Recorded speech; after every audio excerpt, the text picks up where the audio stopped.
Hello everyone. Today we are going to discuss about comparative advantage and the open economy.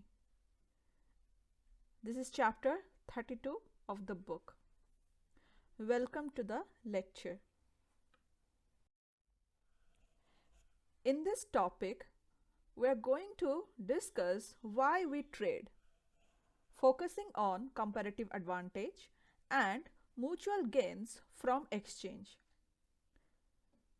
We'll see what are the arguments against free trade, what are the different ways to restrict foreign trade, and we'll be discussing about several international trade organizations.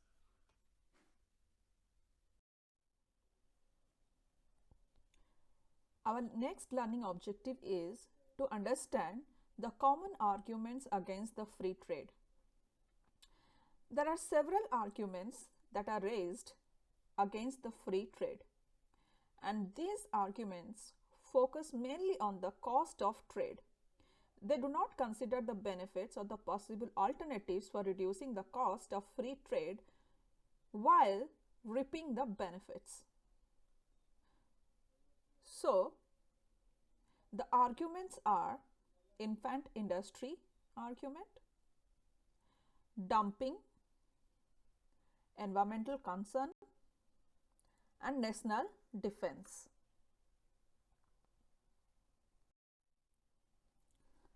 First, focusing on the infant industry argument. A nation may feel that if a particular industry is allowing to develop domestically, it will eventually become efficient enough to compete effectively in the world market. Therefore, the nation may impose some restrictions on imports to give domestic producer time to reach at the point at which they can compete in the domestic market without any kind of restriction on imports.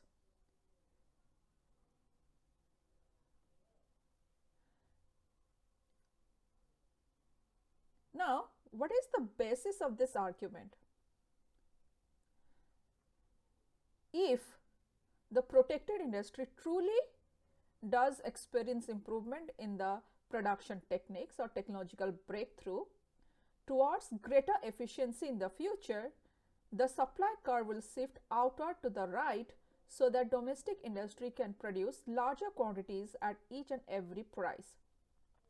National policy makers often assert that this infant industry argument has some merit, some advantage in the short run. They have used it to protect a large number of industries in their infancy around the world.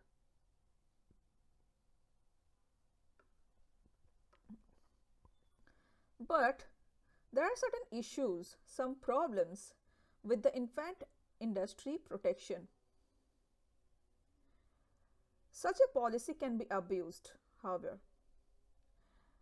Often, the protective import restricting arrangements remain after the infant has matured. If other countries can still produce more cheaply, people can benefit from this type of situation, which are obviously the stock holders and specialized factor of production that will earn higher than normal rate of return in the industry that is still being protected from world competition. The people who lose are the consumers who must pay a higher price than the world price for the product in question. In any event, because it is very challenging to know beforehand which industries will eventually survive, it is possible, perhaps even likely to the policymaker, that they will choose to protect industries that have no reasonable chance of competing on their own in the world markets. When you speculate about the industries should be protected, we are in the realm of normative economics. We are making a value judgment, a subjective statement of what ought to be.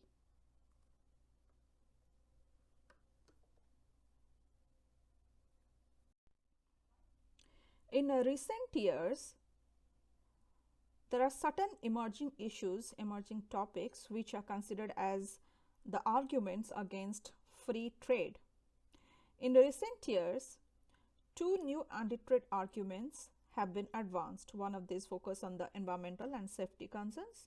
For example, many critics of free trade have suggested that genetic engineering of plants and animals could lead to accidental production of new diseases, and that people, livestock, pets could be harmed by the tainted foods imported for human and animal consumption.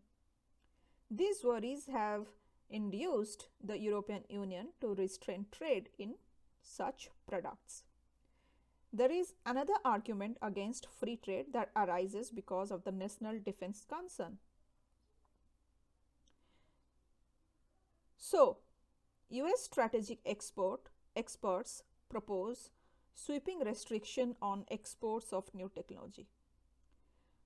Free trade proponents countered that at best, these are the arguments for judicious regulation of trade, and they will continue to argue that by and large, broad trade restriction mainly harm the interest of nations that impose them.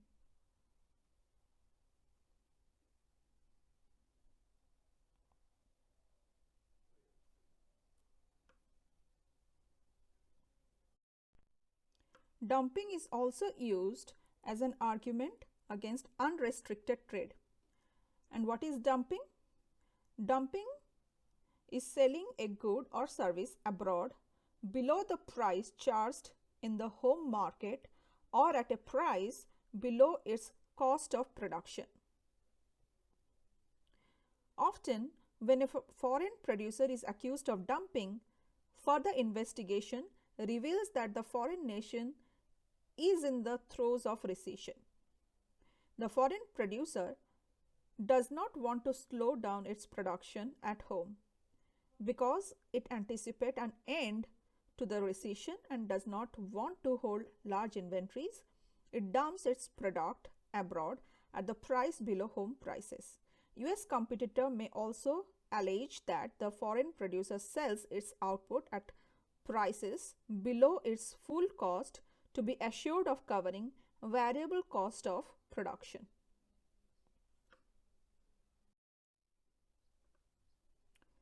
Perhaps the argument used often against the free trade is that unrestrained competition from other countries will eliminate jobs in United States because other countries have low cost labor than US do.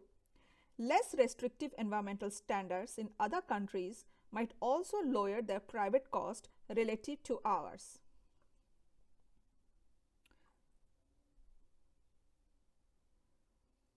So the question is, do imports really reduce the jobs? For many people, and particularly for politicians from areas that might be threatened by foreign competition, job protection argument is compelling. For example, a representative from an area with shoe factories would certainly be upset about the possibility of lower employment of their US constituents because of the competition from low price shoe manufacturers in Brazil or from Italy. Of course, this argument against the free trade is equally applicable to the trade between the states within the United States. Economist David Gould, Woodbridge, and Roy Ruffin examined the data on the relationship between increase in imports and unemployment rate. They concluded that there is no causal link between the two. Indeed, in half of the cases they studied, when imports increased, the unemployment rate fell.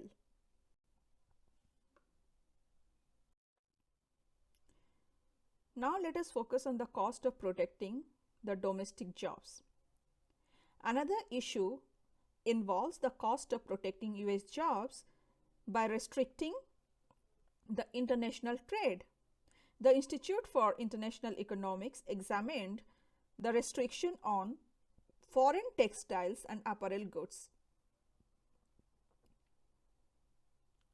They found that the US consumer pay $9 billion a year more than they would otherwise pay for those goods to protect the jobs in these industries.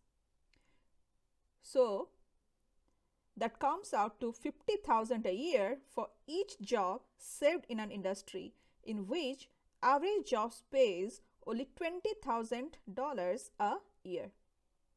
Similar studies have, received similar results.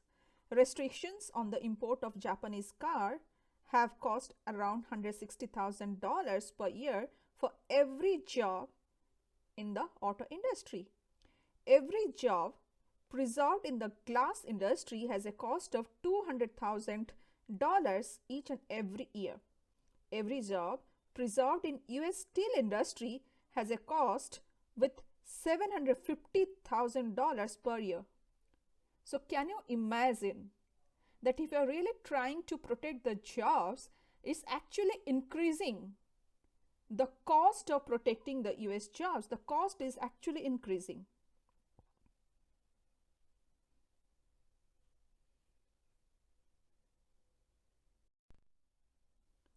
There are several ways to restrict foreign trade.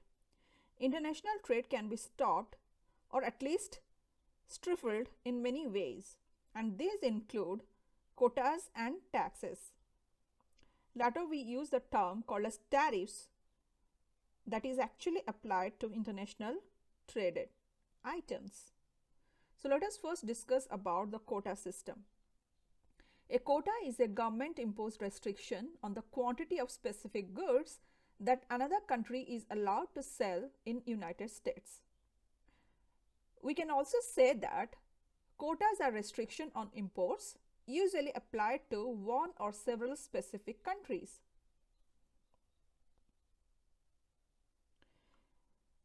There is a term called as voluntary quotas. Quotas do not have to be explicit and defined by law. They can be voluntary, and such quota is called as voluntary restraint agreement. Okay. So, a voluntary restraint agreement is an official agreement with another country that voluntarily restricts the quantity of its exports. In early 1980s, Japanese automakers, they voluntarily restrict exports to the United States. These restraints stayed in place into 1990s.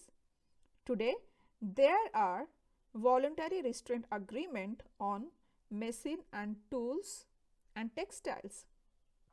The opposite of the voluntary restraint agreement is voluntary import expansion.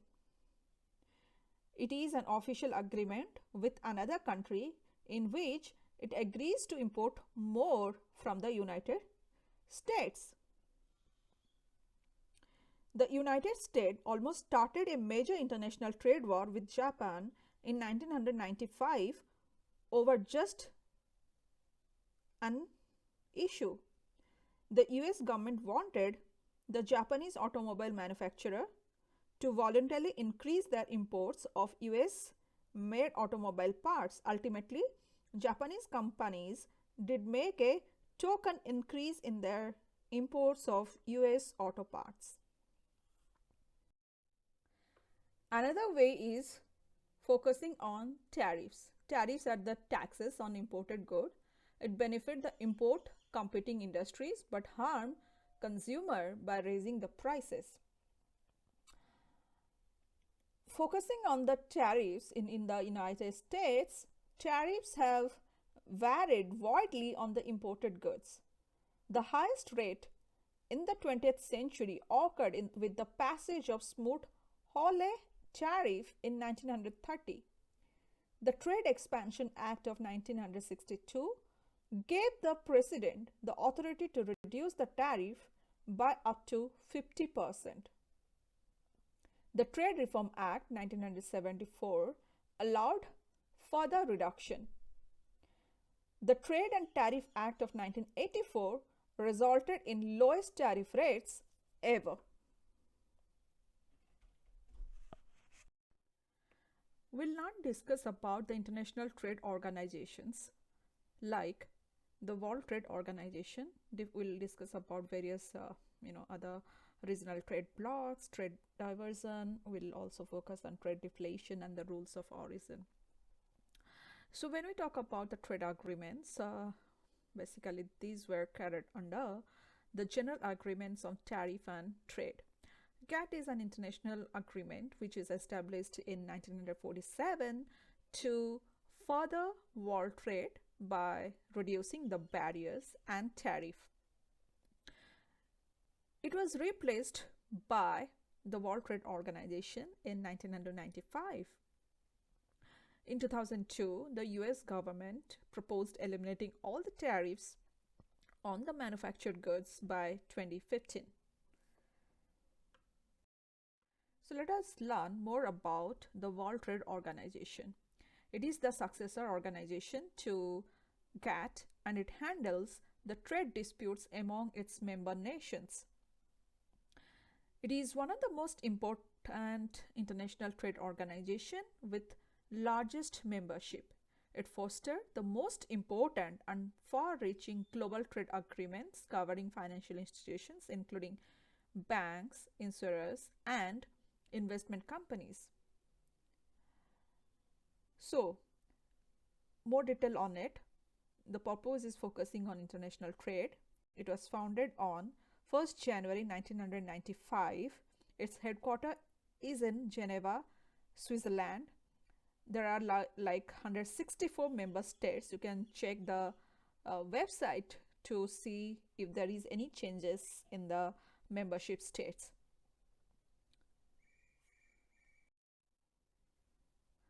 Now let us focus on the regional trade bloc.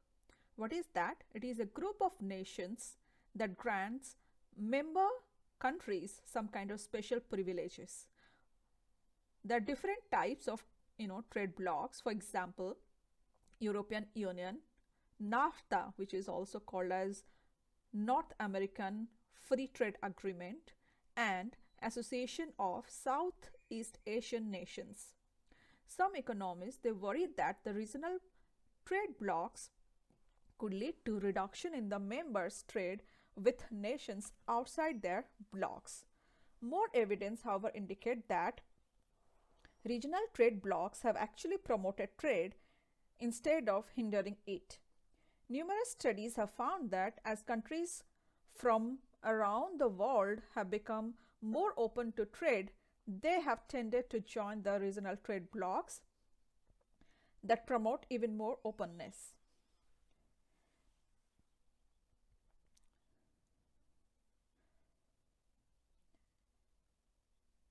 There is a concept called as trade diversion. What is that? The shifting of the trade from countries outside a regional trade bloc to nations within a bloc is called as trade diversion. Today, the primary issue which is associated with the regional trade blocs is trade deflection. And this occurs when a company located in a nation outside a regional trade bloc moves goods that are not quite fully assembled into a member country and completes assembly of the goods there and then exports them to another nation in the bloc. To try to reduce the incentives for trade deflection, regional trade agreements often include the rule of origin. And these are actually the regulations which are carefully defining the categories of the product that are eligible for trading preferences under the agreements. So, remember, rule of origin is the regulation that nations in the regional trade blocs establish to delineate product categories eligible for trading preferences.